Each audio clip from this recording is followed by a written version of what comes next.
A lenda do chupa-cabra, o monstro da noite. Dizem que ele surge nas noites mais escuras, quando o vento sopra com força e as árvores sussurram entre si. Um ser terrível, com olhos vermelhos como brasas e uma fome insaciável, que se esconde nas sombras da noite. O chupa-cabra, como é conhecido, não é apenas uma lenda rural, mas um pesadelo real para aqueles que moram nas zonas mais isoladas do Brasil. E quando ele aparece, ninguém está seguro. A história começa em uma pequena cidade do interior, onde as casas eram simples e a vida seguia devagar, marcada pelos ciclos da agricultura e das estações. A cidade era cercada por matas densas e montanhas que pareciam se estender até o fim do mundo. A tranquilidade, no entanto, sempre foi quebrada pelas histórias que os moradores contavam. De tempos em tempos, animais apareciam mortos, drenados de todo o seu sangue, com marcas estranhas em seus pescoços, e ninguém sabia explicar o que estava acontecendo.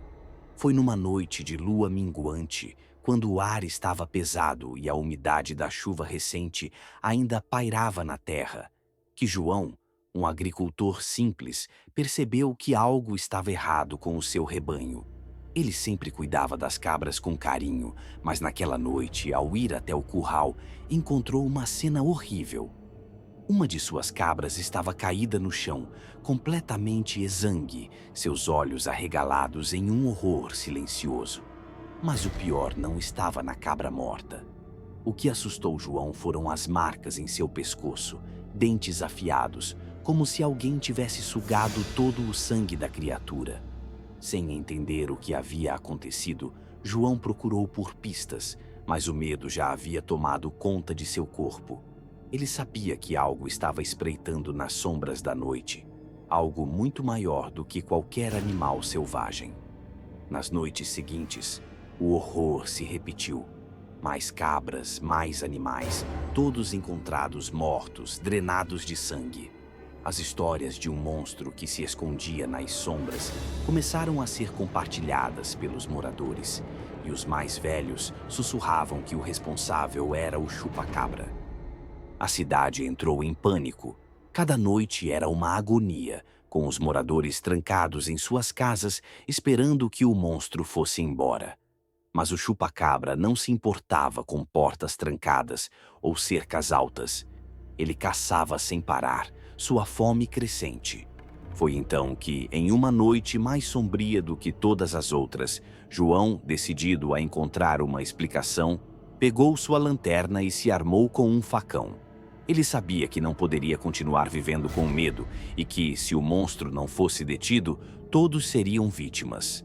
Ele se aventurou na mata, seguindo os rastros de pegadas estranhas que pareciam humanas, mas ao mesmo tempo não eram. O som de passos ecoava entre as árvores, como se algo estivesse se aproximando, se esgueirando pela escuridão. João não sabia exatamente o que esperava encontrar, mas quando viu os olhos vermelhos brilhando na escuridão, congelou.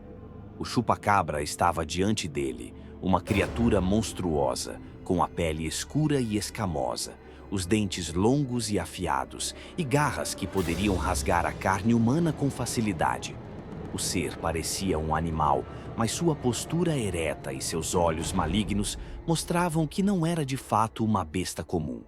Ele era algo mais, algo criado pela noite, pela escuridão. Você veio caçar o que não entende. A criatura sussurrou com uma voz rouca, como um som vindo das profundezas de um poço. João, paralisado, tentou recuar, mas seus pés estavam firmemente presos ao chão, como se a própria terra o estivesse segurando. O chupa-cabra avançou, seus dentes brilhando na luz da lanterna, e João sentiu o cheiro metálico do sangue no ar. Ele tentou levantar o facão, mas as forças o abandonaram. A criatura se aproximou. Cada passo parecia fazer o ar gelar ainda mais, até que, com um movimento rápido, se lançou sobre ele.